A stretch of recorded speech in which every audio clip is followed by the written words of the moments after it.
Bismillahirrahmanirrahim. Assalamualaikum warahmatullahi wabarakatuh. Alhamdulillah wassalatu wassalamu ala Rasulillah wa ala alihi wa sahbihi wa mawalah wa la hawla wa la quwata illa billahi wa ba'd. Alhamdulillah, segala puja dan puji hanya milik Allah Subhanahu wa ta'ala. Salawat dan juga salam tentunya kita hadiahkan kepada Rasul kita, qudwah kita, Nabi kita Muhammad sallallahu alaihi wa ala alihi wasallam. Biasa kita mengkaji kitab Arba'in Nawawi ya. Tapi yang ini kita akan membahas tema khusus tentang pentingnya kita mencari teman dalam hidup ini. Tentu teman ini kan mencakup semuanya. Baik teman hidup, maksudnya pasangan dalam rumah tangga, teman dalam bekerja di kantor, teman bermain, dan teman-teman yang lainnya. Karena Islam ini agama sempurna. Jadi semua itu dibahas dalam Islam. Sampai pun masalah pertemanan itu juga sangat dibahas dalam Islam. Sampai Nabi SAW mengatakan, la tusahib illa mu'minan. Janganlah kalian berteman kecuali dengan seorang yang beriman. Kenapa Rasul sampai mengatakan seperti itu? Karena teman itu pasti akan menarik. Dalam istilah orang Arab itu as-sahibu sahib. Teman itu pasti menarik. Boleh jadi kita yang menarik dia, atau kita yang tertarik oleh dia. Memang begitu. Orang kalau berkawan dengan orang yang dermawan, lambat laun pasti dia akan ikut-ikut juga dermawan kan itu. Kalau kita berkawan dengan orang pelit, ya lama-lama jadi pelit juga kita. Sama dengan orang yang berkawan dengan orang yang tukang gibah. Pasti lama-lama kita walaupun tidak ikut gibah, pasti mendengarkan gibahnya. Dan gibah itu kan kelezatan. Yang dengar aja lezat, apalagi yang menggibahnya. Lebih lezat lagi dia. Makanya kenapa kemudian Islam itu sampai mengatur soal pertemanan. Nah, untuk mendasari kajian kita ini, kita akan membawa satu hadis Nabi SAW, baru kita kembangkan ke mana-mana. Jadi ada sebuah hadis Nabi SAW mengatakan, mathalul jalisis salih wa mathalul jalisis su'i kahamilil miski wa nafikhil kiri. Permisalan teman yang baik dan teman yang buruk itu seperti berteman dengan penjual minyak wangi atau seperti berteman dengan orang yang meniup besi dalam dunia pandai besi. Fahamilul miski, adapun yang menjual minyak wangi, kata Nabi SAW, imma an yukhdiyaka. Boleh jadi dia memberikan hadiah kepada kita. Wa imma an tabta'a minhu, atau boleh jadi kita membeli minyak wanginya. Wa imma an tajida ma'ahu rihan thayyibatan, atau boleh jadi walaupun dia tidak menghadiahi minyak wangi kepada kita, atau kita tidak membelinya, minimalnya kita kecipratan baunya. Jadi cuma 3 saja. Kalau kita berkawan dengan penjual minyak wangi, boleh jadi dia kasih hadiah minyak wanginya kepada kita. Atau boleh jadi kita membeli minyak wangi dari dia. Atau boleh jadi kita tidak diberikan hadiah atau tidak membeli, kita sudah kecipratan baunya. Tapi sebaliknya kata Rasul, wa nafikhul kir, adapun pandai besi yang sudah suka meniup-niup besi panas itu untuk dipandai sama dia, imma an yuhrika thiyabak, boleh jadi dia bisa membakar bajumu. Wa imma an tajida minhu raihatan khabithatan, atau engkau akan mendapatkan bau yang busuk. Jadi berteman dengan teman yang buruk itu seperti berteman dengan pandai besi. Boleh jadi kalau kita dekat-dekat, namanya pandai besi, kalau niup kan ada cipratan apinya. Nah, boleh jadi kita kena cipratannya. Ataupun kalau kita menjauh sedikit dari cipratan apinya, namanya pandai besi itu kan tidak harum. Pasti bau, kita mencium bau di sekitarnya. Lah permisalan ini bagus sekali dari Nabi SAW tentang dunia pertemanan ini. Pertama, berteman dengan minyak wangi, penjual minyak wangi. Ini kinayah kalau kita punya teman yang baik. Boleh jadi dia menasihati kita. Mungkin kita diam saja. Tapi tiba-tiba dia memberikan masukan kepada kita. Memberikan kebaikan kepada kita. Atau yang kedua, kita yang minta dinasihati sama dia. Tolong nasihati saya lah kan. Karena kita percaya dia orang baik, makanya kita meminta nasihat dia. Ataupun kalau tidak, kalau dia orang baik dan kita tidak baik, kita terimbas harum dia. Pasti dibawa-bawa nama kita. Itu siapa tuh? Itu loh kawannya si Anu. Padahal bukan si Anunya yang baik kan. Kawannya yang baik. Ya. Dan memang seperti itu, cuma 3 ini saja. Boleh jadi dia ngasih nasihat kepada kita, atau kita minta nasihat, atau kita kecipratan keindahan akhlak dia. Tapi sebaliknya kata Rasul, kalau teman yang buruk ya seperti berteman dengan pandai besi. Boleh jadi dia yang narik kepada maksiat dia, atau kita ikut terbawa-bawa dari segi akhlaknya. Makanya kenapa Al-Imam Ibnu Katsir rahimahullah ta'ala sampai menyebutkan satu kisah dalam surah Al-Kahfi itu, namanya kisah Ashabul Kahfi. Kisah Ashabul Kahfi ini memang menarik untuk kita ceritakan, tapi saya tidak menceritakan tentang kisahnya. Yang saya ingin ceritakan adalah kisah anjingnya. Ashabul Kahfi itu kan diikuti dengan anjing. Sampai-sampai anjing ini ketika Ashabul Kahfi masuk ke dalam gua, dia menunggu di pintu gua. Dan anjing ini bisa hidup selama Ashabul Kahfi tidur. Selama 3 abad lebih. Ketika mereka meninggal, anjingnya juga meninggal. Yang ingin saya katakan, bagaimana seekor anjing yang jelas-jelas najis disebut terulang-ulang dalam surah Al-Kahfi itu. Bukan satu kali penyebutan anjing itu. Berulang-ulang disebut anjing, anjing, anjing gitu kan. Kenapa kemudian anjing ini disebut padahal dia binatang najis? Rupanya anjing ini kecipratan kemuliaan Ashabul Kahfi. Nama kita, nama Anda semua aja nggak ada dalam Quran. Nama anjing ada pula di situ. Artinya kan anjing ini menjadi mulia karena pertemanan. Pertemanan dengan Ashabul Kahfi. Makanya disebut-sebut oleh Allah Subhanahu wa taala. Kalau seekor anjing saja berteman dengan orang-orang mulia, orang-orang baik disebutkan dalam Al-Qur'an, macam mana pula selain daripada anjing? Lah begitu juga kalau kita punya teman yang jelek, maka itu pun akan berbahaya. Kurang apa Abu Thalib? Abu Thalib itu kan ayah angkat Nabi, plus juga pamannya loh ya. Abu Thalib itu kan pamannya Nabi. Bahkan ayah angkatnya, karena yang mengurus Nabi dari usia 8 tahun. Sampai dia menikah, sampai diangkatnya menjadi Nabi dan Rasul. Kasih sayang Abu Thalib tidak pernah terputus kepada Rasul. Tapi menjelang wafatnya, Abu Thalib ini disuruh mengucapkan kalimat la ilaha illallah. Kata Nabi SAW, ya ammi kul la ilaha illallah. Wahai pamanku, ucapkan kalimat la ilaha illallah. Uhajubika indallah. Biar aku berhujah dengan kalimat itu di sisi Allah. Aku akan selamat. Kan itu. Tapi Abu Thalib malah melihat teman-teman yang di sekitarnya. Karena di sekitarnya ada Abu Jahal. Teman-teman jahiliyahnya. Di situ ada Musayyib. Di situ ada Umayyah. Jadi ada teman-teman semasa jahiliyahnya mengelilingi Abu Thalib. Sehingga ketika Rasul mengatakan, wahai pamanku, ucapkan kalimat la ilaha illallah. Kata teman-temannya Abu Jahal saya mengatakan, wahai Abu Thalib, apakah kau akan mengucapkan kalimat itu? Dan engkau membenci agama nenek moyangmu Abdul Muthalib, jangan kau ucapkan kalimat itu. Akhirnya sampai ruhnya keluar, Abu Thalib tidak mengucapkan kalimat syahadat. Dan dia lebih memilih teman-temannya. Bayangkan kurang awal Abu Thalib bersama Nabi lagi loh.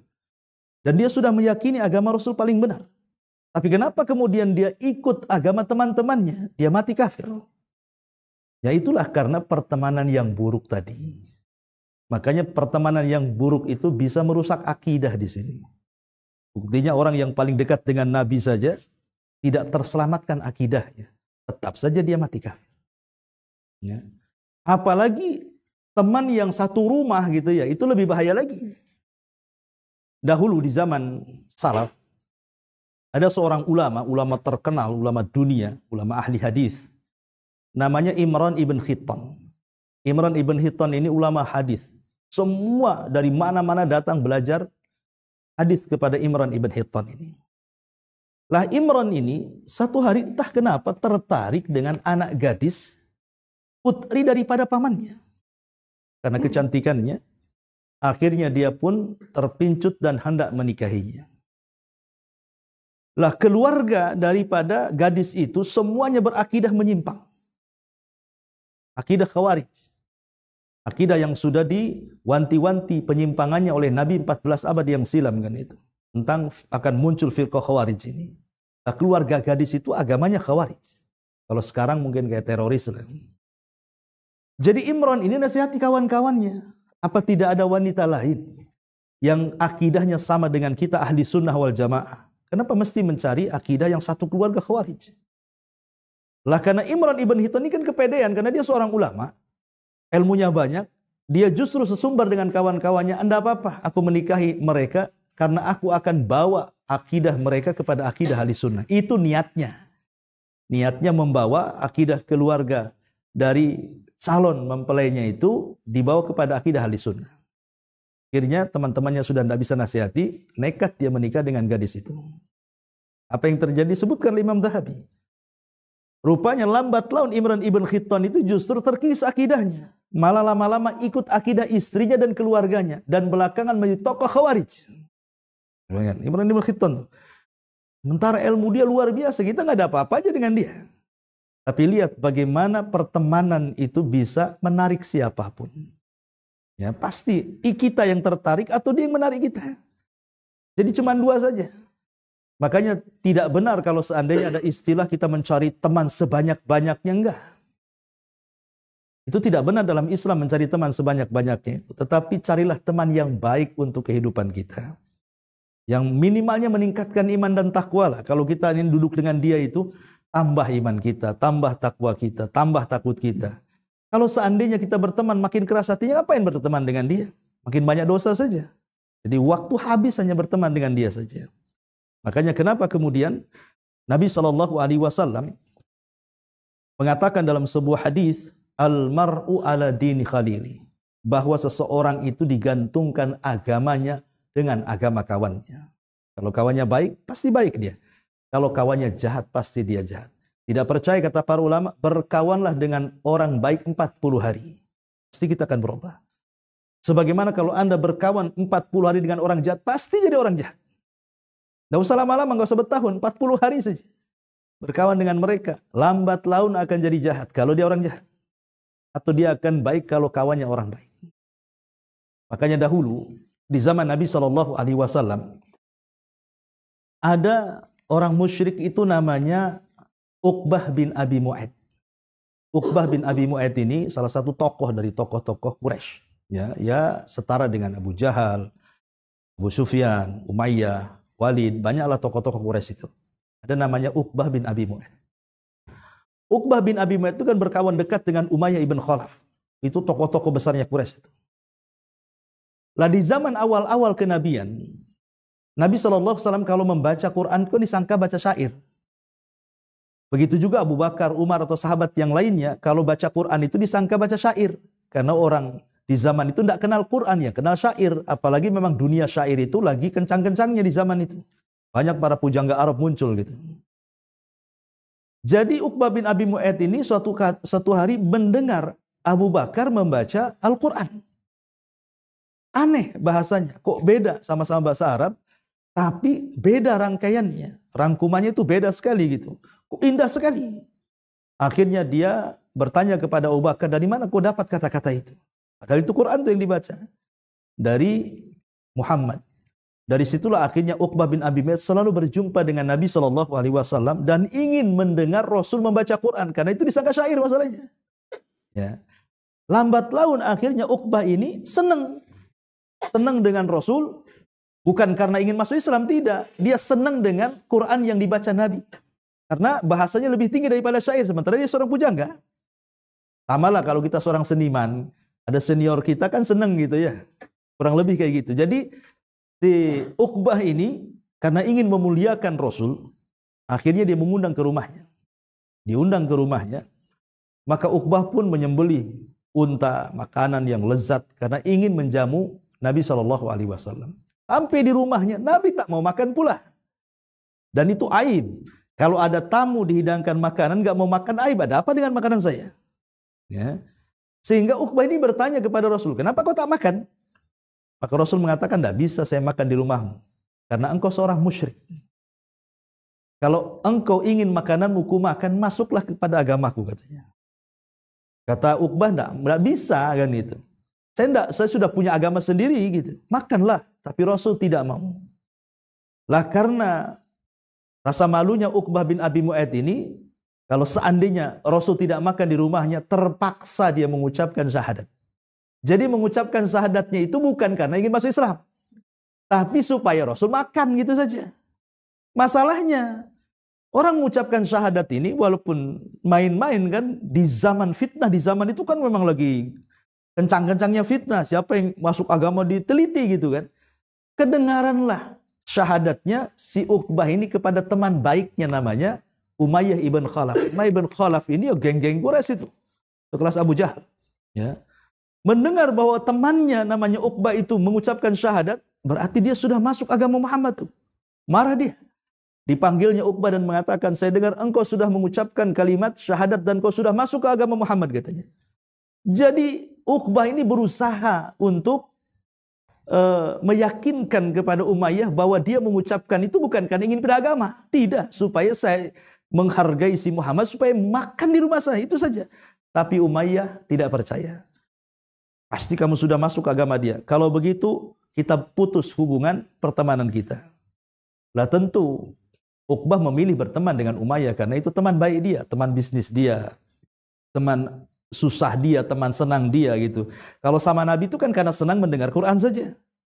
Akhirnya dia mengatakan, wahai Umayyah, kalau kau tidak percaya bahwa aku tidak masuk agama dia dan aku hanya mengucapkan kalimat syahadat itu supaya dia mau makan di rumah saya, sekarang kira-kira apa yang harus aku lakukan supaya aku tetap berteman dengan kamu dan tidak terputus pertemanan? Kata Umayyah, baik, kalau begitu hinakan si Muhammad itu. Kalau aku dengar kau sudah menghinakan dia, aku jadikan kau temanku lagi, katanya. Subhanallah. Akhirnya satu hari Abu Jahal ini sedang berada di sekitar Ka'bah bersama ya teman-temannya. Dan Rasul itu kan biasanya dia sholat depan Ka'bah dan kalau sujud lama. Jadi Abu Jahal mengatakan, sebentar lagi ini kebiasaan Muhammad pasti datang. Jam segini nih. Pasti dia akan sholat depan Ka'bah dan akan sujud lama. Kata Abu Jahal, siapa yang mampu meletakkan salah jazur itu kotoran unta yang baru dibelek itu, yang masih banyak darah kotorannya itu, diletakkan di pundaknya, falahu kada wa kada. Maka dia akan dapat ini dan itu. Subhanallah. Di antara anak-anak muda yang duduk di sekitar Ka'bah itu ada namanya Uqbah bin Abi Mu'ayth. Ini kesempatan menghina Rasul, membuktikan pertemanan dia dengan Umayyah. Akhirnya kemudian Uqbah langsung bangkit dan mengatakan, saya wahai Abu Jahal, katanya, saya kan ingin meletakkan kotoran di pundak Rasul karena ada kesempatan ingin membuktikan pertemanan dia dengan Umayyah, sama-sama kafirnya tuh. Dicarinya tuh kotoran unta, dapat pula dia. Ya. Akhirnya setelah dapat, betul-betul ketika Rasul sedang sujud diletakkan di atas punggungnya. Bayangkan tuh kotoran unta kan besar tuh, banyak, berdarah lagi. Rasul hanya diam saja lama sujud sampai datang Fatimah. Fatimah masih kecil ketika itu. Ya gimana melihat ayahnya dihinakan? Akhirnya dibersihkan sama Fatimah sampai bersih. Kemudian Rasul pun menyegerakan sholatnya. Tiba-tiba Fatimah mengatakan, ya Abi ud'u ila haula. Ud'u ala haula. Wahai Abi, doakan keburukan kepada mereka. Fatimah meminta kepada Rasul agar Rasul mendoakan keburukan orang-orang di sekitar situ. Terutama Abu Jahal dan Uqbah dan orang-orang yang mentertawakan Rasulullah SAW ketika diletakkan kotoran di atas pundaknya. Maka Rasul pun melaknat satu-satu. Ya Allah laknatlah Abu Jahal. Ya Allah laknatlah Umayyah. Ya Allah laknatlah. Semua dilaknat sama Nabi. Subhanallah. Doa Rasulullah SAW mustajab. Ketika terjadi perang Badar, semua yang mengejek Rasul di situ, semua meninggal di perang Badar. Dan Uqbah yang meletakkan kotoran, tertangkap menjadi tawanan, kemudian dia disalib dan dibiarkan mati di tiang saliban. Dan dialah orang yang pertama disalib dalam Islam. Nah, dia menghina Nabi. Uqbah bin Abi Mu'aid. Dari sini turun ayat. Surah Al-Furqan 27. Allah mengatakan, Yauma ya'adzu zalimuna ala yadaihi, yaqulu ya laitani ittakhadtu ma'ar rasuli sabila. Dan sebagian orang-orang zalim itu, kelak pada hari kiamat, mereka akan menggigit jari mereka. Dan mengatakan, duhai kiranya dulu aku berteman dengan Rasul. Kenapa aku berteman dengan orang-orang jahiliyah itu? Ya. Nah, dari sini kita lihat, bagaimana sosok Uqbah bin Abi Mu'aid ini kan sudah sebentar lagi dapat hidayah itu sebenarnya. Walaupun dia mengucapkan syahadat main-main kan itu, supaya Rasul mau makan, tapi di situ sudah terpintu tuh jalan hidayah itu sebenarnya. Kalau terus-terusan bersama Nabi SAW, yakin dia akan masuk Islam. Tapi karena dia punya teman buruk namanya Umayyah, akhirnya balik lagi ke jahiliyahnya yang lebih parah lagi, menghina Nabi. Bayangkan ya, lah itulah hati-hatinya pertemanan dengan teman yang tidak baik dalam Islam itu. Makanya banyak faedah yang disebutkan oleh para ulama kalau kita mendapatkan teman yang baik. Saya akan bacakan ya. Pertama, disebutkan dalam Sahih Bukhari. Jadi ada seorang Arab Badui datang kepada Rasul dan mengatakan, Rasul, kapan kiamat? Dan Nabi SAW, wa ma'adad talako, tanya kiamat, emang apa yang kupersiapkan? Maka orang ini mengatakan, la syai' ya Rasul, aku tidak punya apa-apa untuk saya persiapkan menjelang kiamat, katanya. Kecuali aku sangat mencintai Allah dan dirimu. Maka kata Rasul, anta ma'aman ahbabta, maka engkau akan digolongkan bersama idola, bersama teman. Jadi kalau seandainya kita berteman dengan teman yang baik, maka kita akan digolongkan orang-orang baik, itu maksudnya. Tapi kalau kita berteman dengan orang-orang jahat, ya digolongkan dengan orang-orang jahat. Termasuk ketika memilih idola. Ya, idola kita siapa kan gitu. Kadang-kadang anak-anak muda kita lihat, ada yang mengidolakan pemain sepak bola, ada yang mengidolakan ya pemain motor-motoran dan begitu seterusnya kan. Kadang-kadang dia pikir agama dia apa? Main pajang aja di rumah dia. Entah dia ateis, entah dia apa kan itu. Nah ini kan salah mengambil idola dia. Padahal idola kita ini tidak kurang-kurang dalam Islam dari para sahabat, dari para tabi'in, dari para ulama kan itu. Kenapa orang-orang kafir jadi idola? Maka Rasul mengatakan, Anda akan bersama idola Anda di neraka, katanya. Nauzubillah. Ya. Ini yang pertama. Yang kedua, teman yang baik itu bukan hanya manfaatnya di dunia, tapi juga di akhirat. Hasan al-Basri sampai mengatakan, istakthiru min sahibikumus salih. Perbanyak oleh kalian teman-teman yang baik.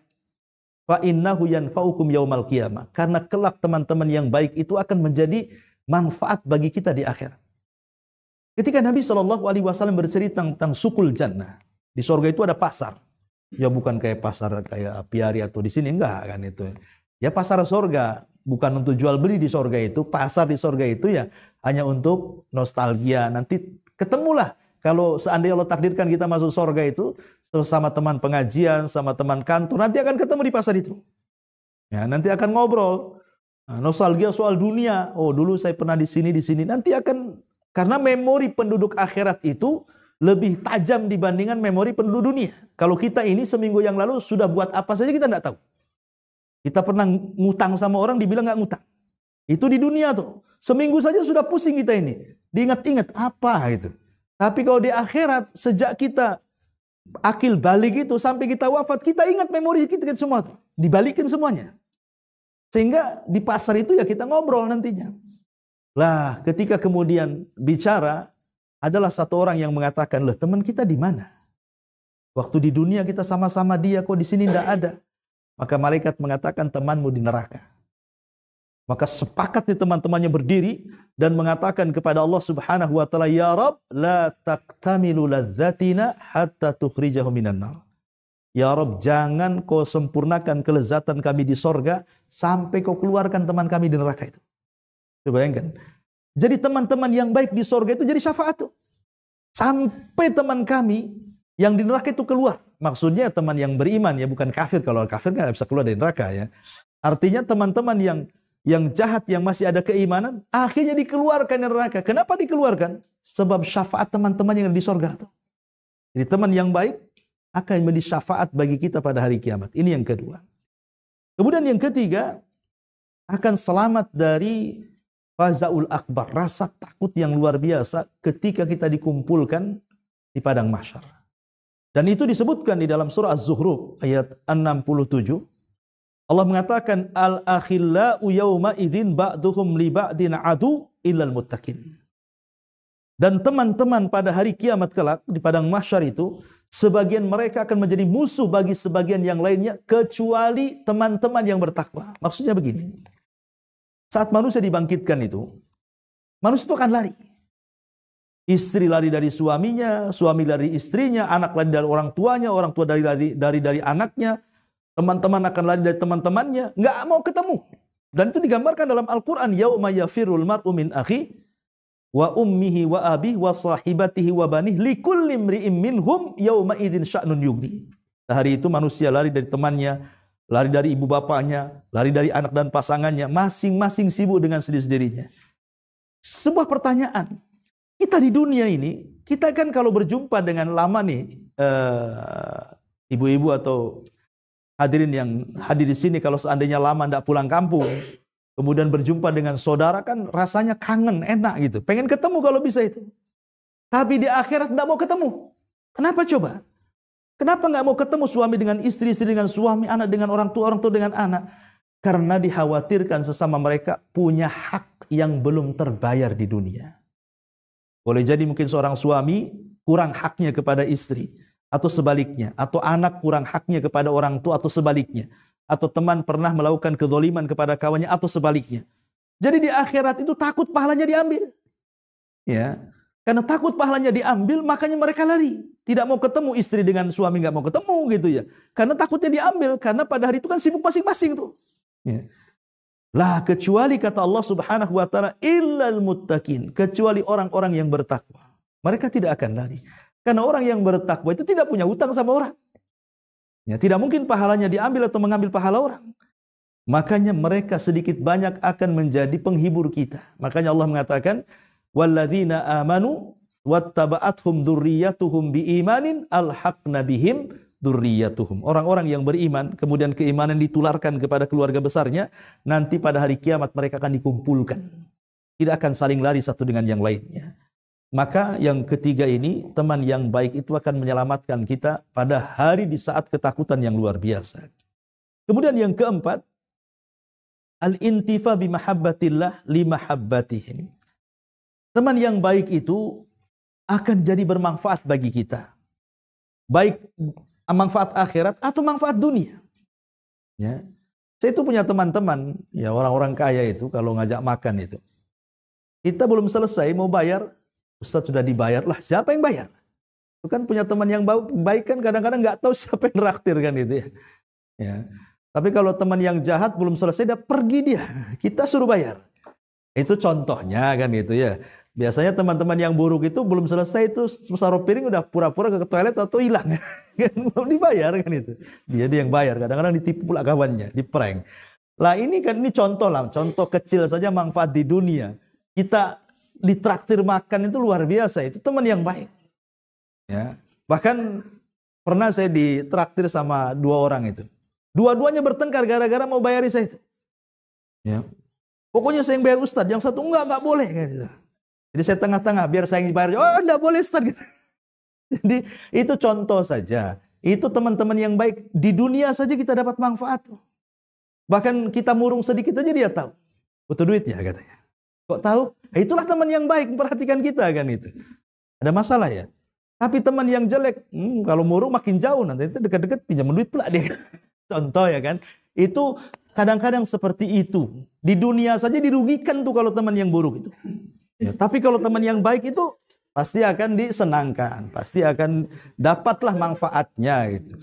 Itu dunia, apalagi akhirat. Ya, ini contohnya bahwa yang keempat bahwa kita mendapatkan manfaat dari kecintaan dia. Karena teman yang baik itu yakin dengan sabda Nabi, La yu'minu ahadukum hatta yuhibba li akhi ma yuhibbuhu li nafsi. Ya, tidak mungkin beriman sempurna seseorang itu sampai mencintai saudaranya sebagaimana dia mencintai dirinya sendiri. Ini contoh yang keempat, manfaatnya. Kemudian yang kelima juga dapat berkah. Ya, teman yang baik itu membawa berkah. Kenapa demikian? Karena ada hadis Nabi SAW, "Fataqulul malaikatu ya Rabb, inna fihim fulanan laisa minhum, innama ja'a li hajatin." Jadi ceritanya ada seseorang yang hendak menziarahi temannya. Jadi datanglah malaikat dalam bentuk manusia diutus oleh Allah. Kemudian bertanya, mau kemana wahai fulan? Dia mengatakan, mau ke teman saya di seberang sana. Kata malaikat ini, apakah karena ada hajat? Tidak. Apakah karena ingin berbisnis? Tidak. Apakah karena ingin pinjam uang? Tidak. Pokoknya ditanya soal dunia, enggak. Lalu apa tujuanmu menziarahi orang itu? Maka dia mengatakan, aku menziarahi karena Allah. Aku rindu karena Allah. Aku ingin berjumpa karena Allah. Maka malaikat mengatakan, kalau betul apa yang kau niatkan, maka Allah akan memberikan berkah yang banyak kepadamu. Bayangkan 70.000 malaikat mendoakan dia. Ini contoh seandainya kita berteman itu memang karena Allah. Tapi kebanyakan zaman sekarang kayaknya jarang berteman karena Allah itu. Pasti ada maunya tuh. Ya kan? Mesti ada maunya itu. Apalagi kalau senyum, ada apa ini? Biasa tak senyum kok senyum katanya kan. Ini pasti ini. Apalagi udah dekat-dekat muji-muji, nyanjung-nyanjung. Ini alamat dompet dijauhkan aja kan. Jadi ini contohnya teman yang baik itu membawa berkah. Kemudian juga yang keenam, bahwa teman yang baik itu akan membawa pengaruh yang luar biasa. Salah satunya adalah min thimari suhbatil abrar la ta'assuru bihim wal iqtida' bisuluki. Minimalnya pengaruh teman yang baik itu kita meniru akhlak dia. Gaya dia gitu ya, pergaulan dia, dan begitu seterusnya, ibadah dia. Itu pasti ada terpengaruh, walaupun tak banyak, pasti terpengaruh. Namanya teman kemana-mana, tadinya tidak sholat nih, temannya suka sholat. Akhirnya, ini waktu sholat tuh ke masjid. Awalnya duduk-duduk di teras masjid. Lama-lama kan, kenapa aku bengong-bengong di sini kan? Ikut sholat lah. Contohnya, itu pasti ada pengaruh. Tapi kalau teman yang jahat, dia rajin sholat, ketemu pula dengan yang tidak pernah sholat. Waktunya ke masjid, tunggulah katanya. Lama-lama awalnya diakhirkan kan? Diakhirkan waktunya, lama-lama bablas. Ini contoh ya. Ini juga diantara bahaya kebaikan teman yang baik itu. Kita putar sebaliknya. Bagaimana kalau teman kita ini jahat? Ya. Yang pertama disebutkan oleh para ulama, min adrari jalisisu, dari keburukan teman yang buruk adalah qad yushakkiku fi mu'taqadi. Pasti akan membawa keraguan-raguan dalam akidah. Mesti itu. Akidah kita akan goyang tuh. Kalau teman itu teman yang buruk, akidah kita akan goyang. Akidah kita akan goyang. Saya itu pernah cerita juga mungkin di sini ya. Jadi saya dulu punya tetangga waktu tinggal di Batam Center itu. Jadi suaminya Nasrani. Istrinya itu muslimah. Orang muslimah, nikah. Gitu. Ada dalam Islam tak boleh. Karena dalam Islam itu yang boleh, laki-lakinya yang muslim, perempuannya yang Nasrani atau Yahudi boleh. Tapi kok dibalik tidak boleh. Karena bagaimanapun kepala rumah tangga itu pasti akan nyeret. Dalam Islam dilarang, tidak boleh menikah dengan laki-laki di luar daripada Islam. Kalau perempuannya di luar daripada Islam boleh. Yang jelas dia Yahudi Nasrani, bukan Hindu, Buddha dan yang semacamnya. Cuma dua yang dibolehkan. Ya, tapi ngapain juga cari Nasrani Muslim yang banyak kok. Jadi akhirnya kemudian setelah punya anak, entah kenapa anaknya udah banyak juga, ada 2-3 saya lupa ya. Tapi yang jelas anaknya banyak, diancam sama suaminya. Kamu kalau tidak masuk agamaku, kuceraikan. Akhirnya dia terpikir tuh, dia sayang dengan anak-anaknya. Yang kedua suaminya kaya. Dia pikir kalau dia dicerai jadi gelandangan lah kan itu. Pindahlah dia agama. Setelah pindah agama, dibawalah ke gereja. Pokoknya diajari ajaran agama dia lah. Entah kenapa dia cerita, aduh selama ini saya tidak punya ketenangan katanya. Kecuali setelah masuk gereja kok tenang. Iyalah nggak pernah belajar Islam ya gitulah jadinya kan. Karena nggak pernah masuk masjid, sekali masuk gereja ya tenang lah. Coba dia sering masuk masjid. Pasti dia akan aneh kan gitu. Jadi ibadah pun tidak, ya seolah-olah memang dia nggak pernah Islam kan. Dia mengatakan kok saya tenang masuk agama ini. Ya karena nggak pernah dia belajar Islam makanya nggak punya ketenangan. Tapi qadarullah, ya suaminya selingkuh. Selingkuhnya pula dengan wanita muslim. Ya. Lah, akhirnya ketahuan selingkuh, cerai dia. Cerai, suaminya nikah dengan selingkuhannya yang muslimah tadi. Tapi yang muslimah ini pandai, kok nikahi aku, tapi kok masuk Islam. Terpaksa dia masuk Islam. Nah, lah ini istri pertamanya tetap menjadi Nasrani, suaminya pula yang Nasrani jadi muslim. Jadi kan terbalik-balik kan? Ya. Itu tidak ada di Indonesia, yang ada di Batam tuh. Ya, cuman di Batam tuh cerita ini. Karena tetangga, jadi saya tahu kan, saya pernah nasihati juga. Itu yang istri pertamanya itu. Tapi memang nggak tahu lah pokoknya dia udah kuat kali dengan agama mereka sehingga agak sulit dinasihati. Tapi lihat bagaimana perkawanan di sini. Yang tadinya muslimah jadi kafirah. Gara-gara berteman dengan orang kafir. Yang suaminya pula berteman dengan muslimah, dia pula jadi muslim. Nah, inilah makanya saya katakan terbalik-balik ini persis seperti dulu, kisah zaman dulu. Ini seorang ulama bercerita. Jadi ada seorang muazzin. Dia suka azan. Ya, jadi kalau zaman dulu kan tidak ada toa. Kalau azan tuh naik ke menara. Lah dari menara ini rupanya ada gereja di depannya. Jadi adalah seorang biarawati yang cantik itu. Dia suka berdiri di pintu itu. Jadi muazzin itu dia azan nengok dia. Ya. Jadi lama-lama karena cantik kan. Pokoknya setiap azan ditengokin. Akhirnya saling nengok. Akhirnya adalah perasaan di situ. Nah, tengok-tengok kan. Awalnya dari mata dulu kan. Dari mata turunlah ke hati. Dari hati tak tahu turun kemana. Tapi yang jelas bahwa awalnya dari situ. Jadi akhirnya dari pandang-pandangan. Cobalah si anak muda ini dekati wanita itu. Mereka kan mesti dengan gereja tak jauh. Akhirnya ngobrol jatuh cinta. Ini bahaya ikhtilat di sini kan. Akhirnya kemudian dia ingin melamar wanita itu. Karena dia seorang biarawati. Tidak boleh menikah. Ya. Jadi bapaknya nggak ngerestui. Tidak boleh kamu nikah dengan anak saya katanya. Terpaksalah kemudian dia cari cara, tidak bisa juga menikahi wanita itu. Bagaimana akhirnya karena cintanya kuat sakit dia. Itu gara-gara cinta sakit. Sakitnya pula membawa kematian dia. Gara-gara cinta bunuh orang. Ya. Jadi ketika sakaratul maut itu, gurunya datang. Kemudian mentalkin, ya fulan, kenapa kamu ini? Kamu ini kok bisa sakit kayak gini katanya. Dia mengatakan saya mencintai si fulan, mau nikah tak dikasih katanya. Akhirnya cerita-cerita. Terus bagaimana? Kan wanita muslimah banyak. Kenapa ngejar-ngejar dia? Kata gurunya itu. Oh enggak bisa. Aku sudah cinta mati dengan dia. Kayaknya sudah digembok kayaknya. Nggak bisa lagi, kuncinya dibuang juga. Nah dari sini nggak bisa lagi. Kemudian dia mengatakan, lalu apa keinginanmu? Nih jeleknya keinginan dia. Saya hanya berdoa kepada Allah. Walaupun Allah tidak mempertemukan saya di dunia. Biarlah Allah pertemukan saya di akhirat. Katanya. Bahasanya kan romantis sekali. Jadi kata gurunya, macam mana caranya di dunia saja nggak dipertemukan, macam mana pula di akhirat dipertemukan? Dia mengatakan apa? Amantu bidini wa kafartu bidini. Aku dari sekarang kufur dengan agamaku dan aku masuk ke agama dia. Kemudian dia mati. Jadi dia kufur dengan agamanya, dengan Islam, masuk ke agama Nasrani. Dia pikir nanti di akhirat ketemu gitu maksudnya. Lah setelah setahun lamanya, rupanya si wanita itu jatuh sakit juga, kepikiran. Merasa bersalah kan, kepikiran, akhirnya jatuh sakit.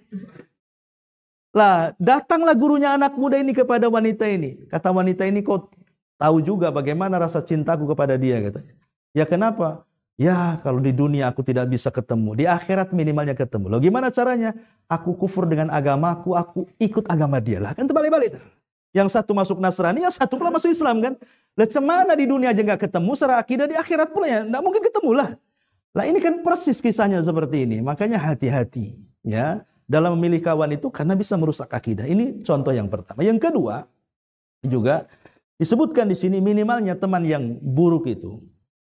Mereka kan ditemani dengan setan-setan, tidak mungkin dia sendiri. Ya, lah setan-setan itulah terkadang di sekitar dia mendorong-dorong kita, memberikan was-was untuk bermaksiat sama seperti dia. Setan itu tidak mungkin ngajak narik tangan, ayo ke tempat maksiat, enggak. Setan tidak ada yang narik tangan kita, dorong-dorong ke tempat maksiat itu, tidak ada setan yang seperti itu. Setan itu hanya ngasih was-was. Karena maksiat, daripada kebongong malam-malam, Ya, ngapain juga gelap-gelap sana lo ke sana ke sana. Dia cuma ngasih was-was saja setan itu. Daripada kau sendiri ke sanalah. Enak lo di sana, macam-macam. Dia akan bisik-bisikan. Lah bisikan itulah ya, subhanallah. Kadang-kadang hanya bisikan setan saja orang bisa maksiat.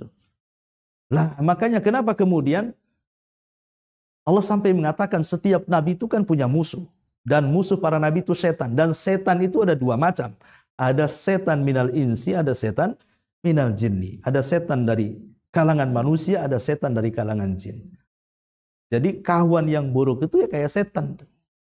Dan dekat-dekat setan lah katanya. Ya, maksudnya istilah Quran setan. Jangan pula disebut setan dia kan itu. Ngapain kau berkawan dengan setan? Nggak boleh kan. Ya, nanti tersinggung pula. Kalau dia setan, dia iblisnya lah. Nanti dia ngomong gitu pula sama kita. Ini yang pertama. Yang kedua, ya, minimalnya nih katanya, kata para ulama, anna ru'yatahu, yang ketiga, anna ru'yatahu tadzakur bil maksiyati. Kalau kita lama berkawan dengan orang jahat, ketika kita berpisah dengan dia, pasti yang diingat maksiatnya. Pasti itu. Ya. Jadi kalau seandainya nih kita sering maksiat di Batam nih sama kawan satu ini, tiba-tiba dia pulang kampung, kalau ingat dia itu pasti ingat bukan orangnya, maksiatnya tuh. Oh iya, sama-sama dia dulu nongkrong di sana, nongkrong di sini, maksiat sana, maksiat sini. Itu pasti yang diingat maksiatnya. Ini kan bahaya. Ya. Teman yang jelek itu pasti mengingatkan maksiatnya. Kapan lagi lah sama dia itu. Ya. Ini yang ketiga. Yang keempat, terkadang annahu yasiluka bi unasin sain. Terkadang ditemankan dengan teman-teman buruk lainnya. Pasti itu bukan hanya dengan dia. Dia kan punya teman-teman yang buruk juga tuh. Pasti akan dikenalkan tuh. Ayo kita ke rumah anu, ke rumah ini. Ini jahat, ini lebih jahat lagi. Oh ini rajanya jahat nih. Biasanya kan begitu. Kalau kepala gengnya lah gitu. Ini kepala geng saya nih. Ini tatonya sedikit, ini tatonya banyak kan itu. Mau ditato juga kamu? Nah, nanti kadang-kadang nyeret-nyeret ke situ. Ini juga salah satu bentuk berkawan dengan kawan yang buruk. Termasuk juga la takhlu minal muharramat wal ma'asi kal ghibati wan namimati wal kadhibi wal walni wa nahwi dzalik. Kalau kita sudah berkumpul dengan teman-teman yang buruk akhlaknya, pasti dosa-dosa macam-macam akan kumpul di situ. Entah dusta, entah ghibah, entah namimah, entah macam-macam tuh. Nggak mungkin diam saja. Pasti akan ikut nimbrung di situ. Dan setiap maksiat saya katakan dari awal tidak ada maksiat kecuali ada kelezatan di situ. Coba kalau kita lihat TV, kemudian di situ acaranya bongkar aib orang, artis ini selingkuh dengan ini anak ininya, nanti laporan polisi, nonton aja kan. Episode besoknya apalagi sudah ada YouTube itu, ada episode 1, episode 2 kan. Kita yang nonton keasikan itu. Cemana pemainnya di dalam tuh. Ya. Itulah maksiat itu. Kita dengerin gibah saja keasikan, gimana yang begibahnya. Makin asik lagi. Itulah akibat dari teman-teman yang buruk akhirnya membawa kepada keasikan dalam maksiat. Dan banyak lagi. Ya. Intinya bahwa jangan rusak akidah kita dengan hanya pertemanan. Dalam pernikahan saja. Sampai Rasul mengatakan, carilah jodoh itu pertama kata Rasul li maliha, cari yang kaya. Ya, yang kedua li jamaliha, cari yang cantik. Ya, kemudian yang ketiga li nasabiha, cari yang nasabnya bagus. Kemudian yang keempat li diniha, baru agamanya. Ya kalau perempuan ya cari yang kaya, cari yang tampan, cari yang nasabnya bagus. Cari yang agamanya. Tapi Rasul mengatakan fadfar biddatid din taribat yadak. Maka pilih yang agamanya bagus, maka engkau akan selamat. Masalahnya begini, kadang-kadang orang yang cari jodoh tuh, ya, mau seperti apa kriteria jodoh yang nanti saya carikan? Oh, yang akhlaknya bagus katanya, yang rajin sholat. Kan. Sekali ketemu gosong orangnya, pada rajin sholat tuh, ya, tak mau saya. Ini bahaya, karena awalnya dia minta yang rajin sholat kan, dia nggak bilang tampan kan. Sekali cari yang gosong, ini loh, ini rajin sholat nih. Ya, nggak sesuai, berarti dia menolak agama tuh. Maka alasannya yang seperti itu mencari jodoh. Sebab kalau dibilang rajin sholat, sudah dapat yang rajin sholat, tak mau berarti dia gara-gara sholatnya itu. Ya harusnya dari awal kalau memang ini, ambillah pilih-pilih yang saya mau ganteng. Saya mau yang kaya, saya mau nasabnya yang bagus, agamanya oke kan gitu. Empat-empatnya aja minta. Sekali yang gosong, saya kan minta yang tampan, kenapa yang gosong kan gitu. Nah, jadi ada alasan. Tapi kalau hanya kita minta carikan yang bagus agamanya, sekali sudah dicari yang bagus agamanya tapi nggak selera dengan kita, itu seolah-olah kita menolak agama. Ya, maka alasannya yang logis saja kan itu. Yang logis-logis saja. Tolong carikan jodoh yang mana? Yang bagus lah. Nah, kalau yang bagus itu kan berarti semuanya bagus. Ya, global aja lah ngomongnya yang bagus. Kalau kemudian dia tampan tapi utangnya semiliar, ya enggak lah, enggak jadilah. Orang tampan aja, uang tak ada katanya. Nah, berarti kan tak bagus, contohnya seperti itu. Maka jangan sekali-kali menolak gara-gara agama. Tetapi kalau memang dia sudah pasrah, ya terserahlah. Mau hitam, mau putih, mau pelangi, mau apa. Yang penting dia agamanya bagus. Insya Allah itu yang terbaik. Insya Allah yang terbaik. Karena di zaman Nabi, ada seorang namanya Julaibib. Julaibib ini orangnya pendek. Disebutkan di sifat-sifatnya itu dalam biografinya. Pendek, hitam, kriwel. Ya. Pokoknya tidak tampan sama sekali. Miskin, tidak punya rumah. Hidupnya ya tidur di mana-mana. Kadang-kadang minum pun dari air yang ya minta dan begitu seterusnya. Orang miskin enggak sama sekali. Tapi dia sahabat Nabi. Jadi Nabi satu hari lewat, dipanggilnya Julaibib. Julaibib sini. Ya. Ada apa wahai Rasul? Kapan kau nikah? Kata Nabi. Julaibib marah. Dia mengatakan bukan saya tak punya uang. Jawabannya bukan begitu. Wanita mana yang mau sama saya? Itu jawabannya. Bukan karena mau nikah dengan apa? Saya ini miskin. Enggak, bukan itu. Seandainya pun dia punya uang, kata Julaibib, wanita mana yang mau nikahi dengan orang seburuk saya, katanya. Dah Rasul diam aja. Besoknya lewat ketemu lagi Julaibib. Mau nikah Julaibib. Marah lagi dia. Sudah aku bilang, wanita mana yang mau sama saya? 3 harinya makin emosi sama Nabi dia. Udahlah, enggak usah tanya-tanya lagi, katanya. Jadi Rasul mengatakan gini Julaibib. Kamu datanglah ke rumah si Anu. Ya, itu di tengah-tengah kota Madinah. Di situ ada rumah. Kalau sekarang ini gang sekian, RT sekian, RW sekian kan itu. Ketuk rumahnya, bilang saja saya utusan Nabi, nikahkan gadismu dengan saya. Semangat Julaibib lah. Berangkat dia ke rumah yang dituju itu. Rupanya wanita yang dituju itu adalah wanita yang disebutkan ajmalu fatatil ansor. Wanita paling cantik dari wanita-wanita Ansor. Yang diketuk rumahnya itu. Jadi ketika dia ngetuk rumah, bapaknya keluar. Bapaknya heran. Ngapain kamu di sini, Bib? Katanya. Julaibib kan itu. Pergi ngapain? Karena ini orang yang nggak berada. Ya. Jadi kata Julaibib, tunggu dulu. Aku ini delegasi Nabi. Tolong nikahkan putrimu dengan saya. Ujung-ujung ngomong begitu kan? Apa nggak bapaknya bingung tuh? Ya. Apa nggak ada lain? Kenapa mesti Julaibib katanya? Tunggu dulu, saya harus ngomong sama istri saya. Jadi setelah dibilang sama istrinya, kata istrinya, kenapa enggak Abu Bakar saja? Kenapa enggak Umar? Kenapa enggak Ali? Kenapa si Julaibib pula datang ke sini katanya? Subhanallah, di balik tirai itu rupanya anak gadis itu mendengar. Dia langsung marah sama ibu bapaknya dan mengatakan, apakah kalian akan menolak utusan Nabi? Nikahkan aku dengan dia. Ini perintah Nabi. Orang dulu kan luar biasa. Kalau sudah perintah Nabi, sami'na wa ata'na kan? Kalau sekarang mana ada kayak gitu. Perintah Quran, perintah Nabi, enggak katanya. Ini enggak layak dengan saya. Saya sudah dapat di Facebook kan orang sekarang. Kan kata orang tuanya mau yang bagus pun dibilang sudah dapat di Facebook, sudah dapat di TikTok katanya. Lah ini hal-hal yang seperti ini kan luar biasa di zaman itu. Akhirnya nikah nih. Subhanallah, nikah wanita ini dengan Julaibib, betul-betul nikah. Di malam pertama, ya gimana malam pertama kan mau semua anak muda pun kalau udah menikah itu yang ditunggu-tunggu.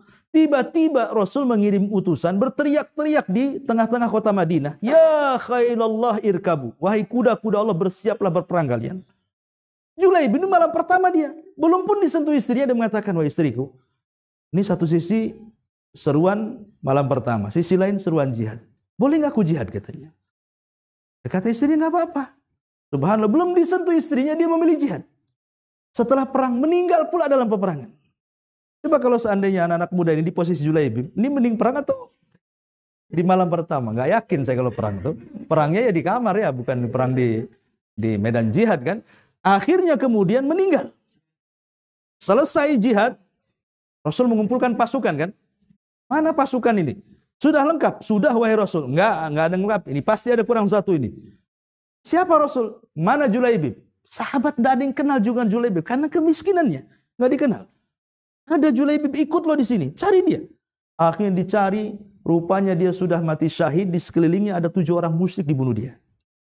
Ya, Maka Rasul mengambil kepala Julaibib, meletakkan di pahanya dan mengatakan, ya Allah, Julaibib bagian daripada aku dan aku bagian daripada dirinya.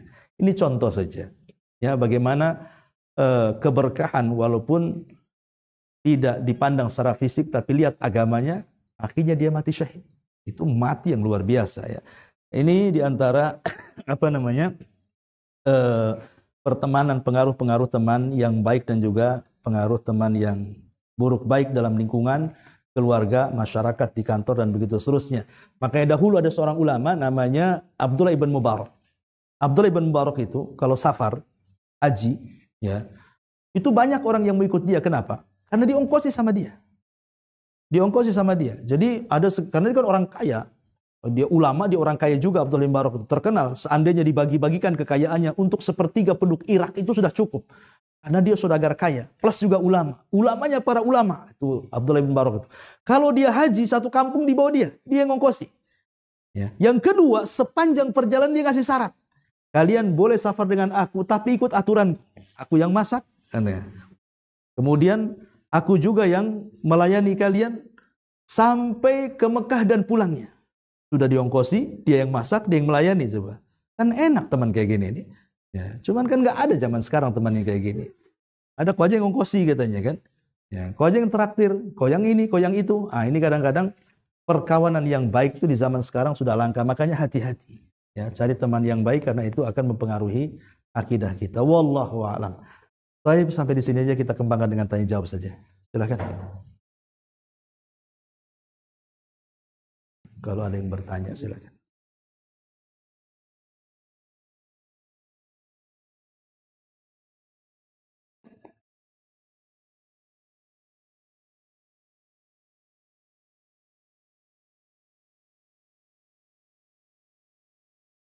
Waalaikumsalam warahmatullahi wabarakatuh.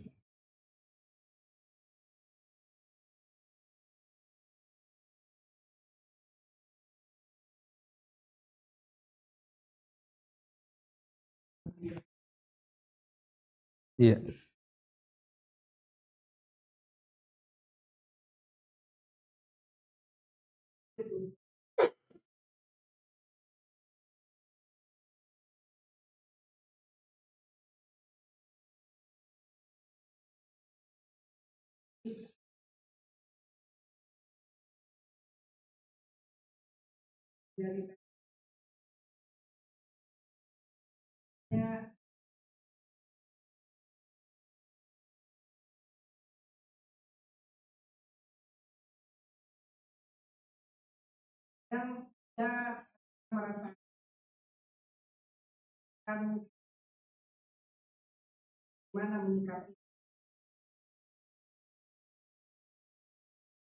Iya.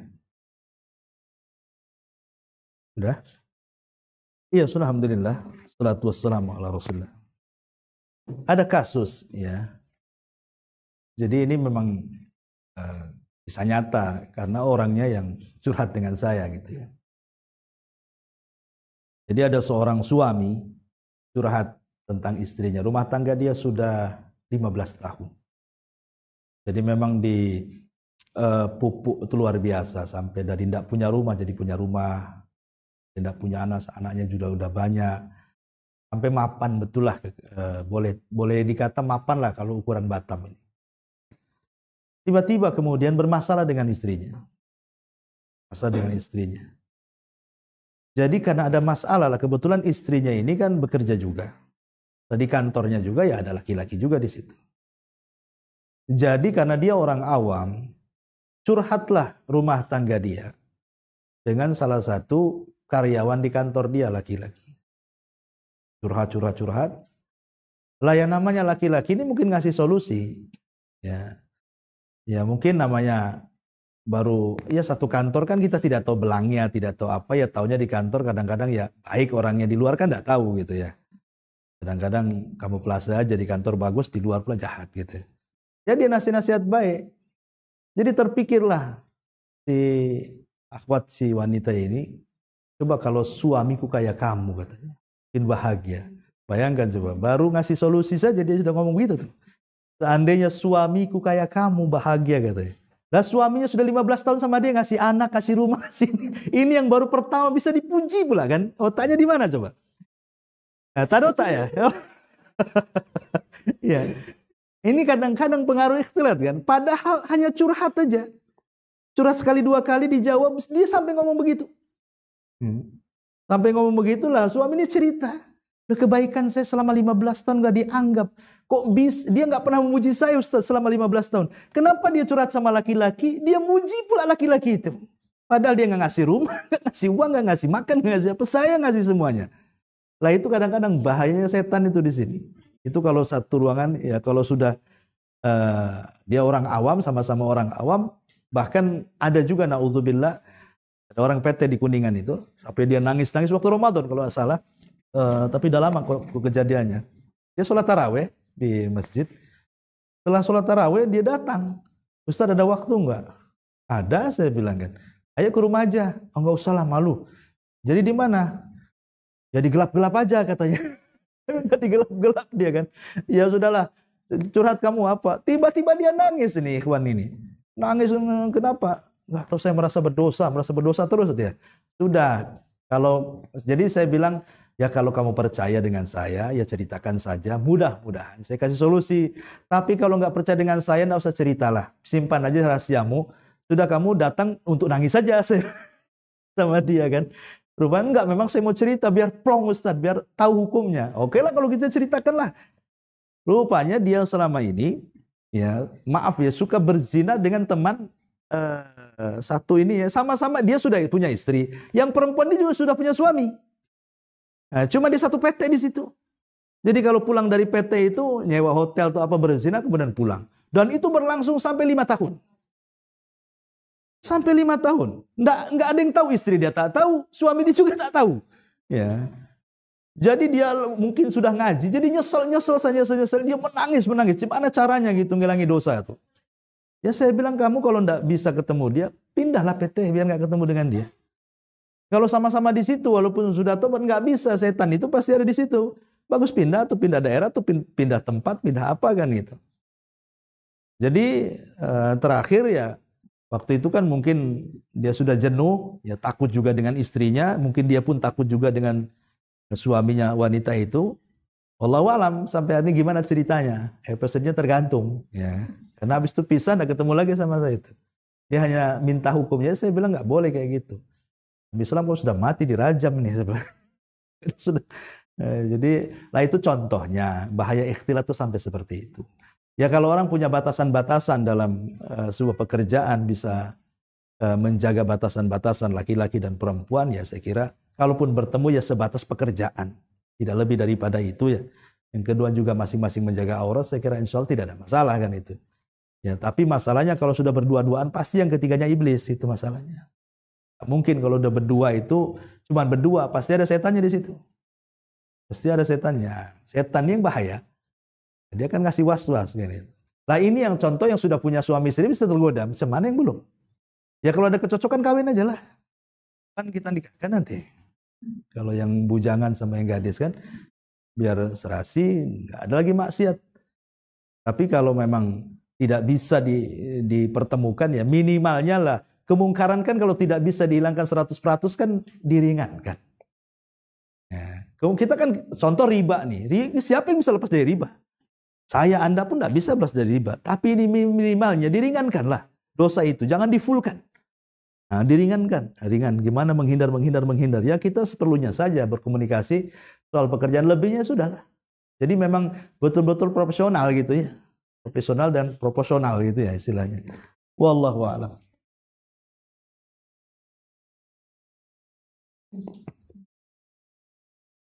Ya. Iya. Perempuan, laki-laki? Oke. Bisa aja. Ya.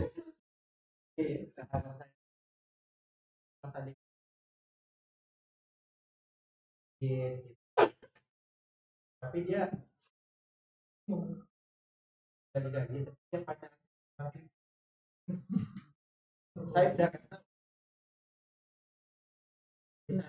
iya ya, kuadrat jadinya ya.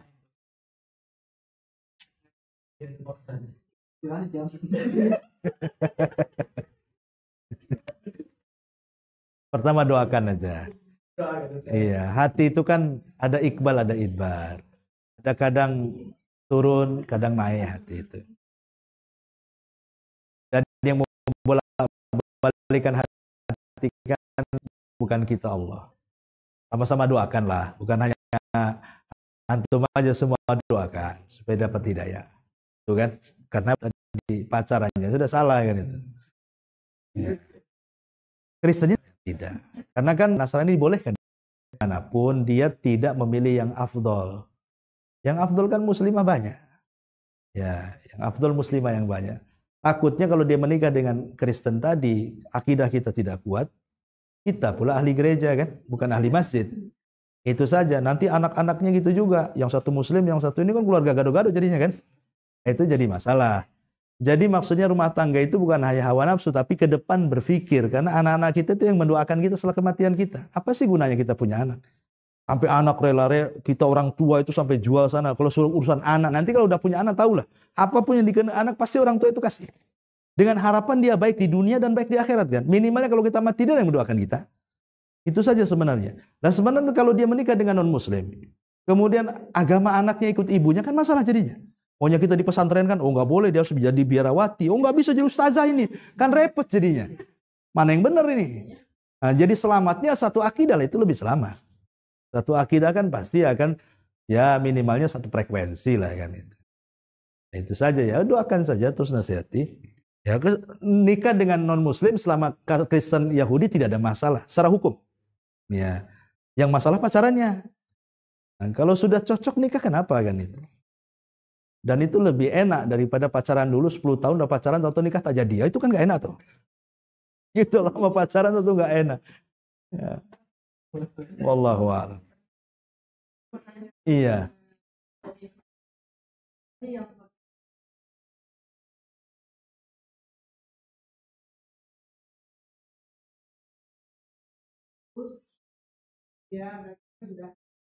Malam.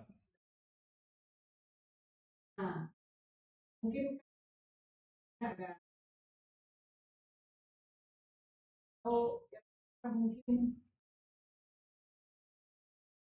kejadian dan ataupun tidak balik keluarganya, satu keluarga kan besanan lah. Iya. Dalam hal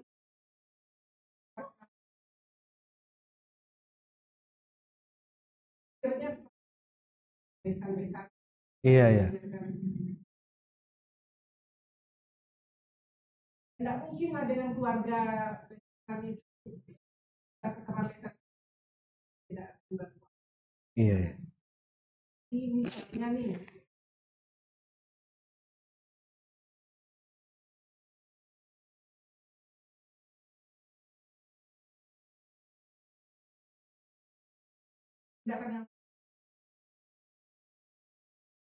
Ya kalau orang tua kan tahu maslahat anaknya ya. Kalau kata orang tua cari yang lain ya orang tua lebih paham maslahatnya.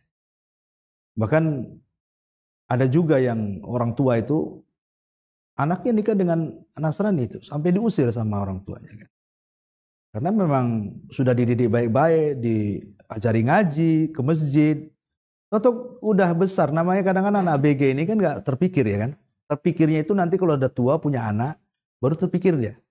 Kalau anak-anak ABG mana? Tahunya hanya ya suka-suka, cinta-cinta gitu aja kan. Pengen nikah, udah nikah. Kalau sudah punya tanggung jawab, baru dia terpikir itu. Nah ini kadang-kadang yang harus dipahami, karena bagaimanapun rumah tangga itu bukan menyatukan dua nafas saja, suami istri, tapi kan menyatukan dua keluarga besar. Makanya Allah mengatakan, inna khalaqnakum min dzakarin wa untha wa ja'alnakum syu'uban wa qabaila lita'arafu kan itu. Kami jadikan laki-laki perempuan berpasang-pasangan itu supaya saling mengenal. Bukan hanya mengenal kita dengan calon kita hari-hari udah kenal kan gitu. Bukan itu, tapi menggunakan dua keluarga besar. Antara keluarga kita laki-laki dengan keluarga perempuan, itulah jadi keluarga besar di situ. Lah kalau beda akidah kan susah mau jadi keluarga besar. Gimana caranya? Kita umpamanya di sana sedang Natal. Nggak mungkin kita ikut Natal. Sebagaimana kita sedang Idul Fitri, dalam akidah mereka juga nggak mungkin dia hadir di Idul Fitri kan. Itu dalam acara-acara besarnya nggak ketemu tuh. Nah ini kan menyiksa jadinya. Nanti lagi punya keturunan gitu lagi, jadi gado-gado jadinya. Makanya kenapa dalam Islam itu ada pilihan fadfar bidzatid din taribat yadak. Tidak kurang stok kok perempuan-perempuan Islam yang baik-baik itu. Kenapa cari yang Nasrani? Ya. Jangan dipelet gitu kan. Taklah nggak dipelet Ustaz, memang dia cantik kayak gitu. Ini yang dijodohkan saya jelek pula, cemana saya beli yang cantik. Itu kadang-kadang kalau laki-laki kan biasanya lebih ke paras kan itu. Dia agama nomor berapa? Ya, disodorkan nih, hafal Quran tapi jelek. Ini cantik tapi idiot, pasti laki-laki pilih idiot. Karena cantik dia. Dan ini ceritanya Qabil dengan Habil kan. Lihat tuh, kenapa si Qabil tuh sampai menentang bapaknya Nabi Adam kan? Karena lihat pasangannya kembarannya si Habil jelek, dia nggak mau. Bagus kembaran saya cantik katanya. Nah, kadang-kadang di situ pula tuh. Ya, tapi insya Allah kalau umpamanya mau yang ngaji bahasanya ya, terus punya pengetahuan agama, dibukakan hidayah, pasti dia akan memilih. Yang cantik orang Islam juga banyak kok. Ya, insya Allah banyak. Kalau kita ini mau menghendaki kebaikan, pasti Allah cari jalan yang baik. Tapi kalau tidak keinginan kebaikan ya buntu jalan kebaikan itu pasti. Ya, niatlah kebaikan. Selama kita niat kebaikan maka kita dalam kebaikan. Gitu kaidahnya. Wallahu a'lam. Sudah cukup ini jam berapa? Ya udah hampir asar. Sudah sampai di sini. Mudah-mudahan ada manfaatnya. Kita doa dengan doa kafir.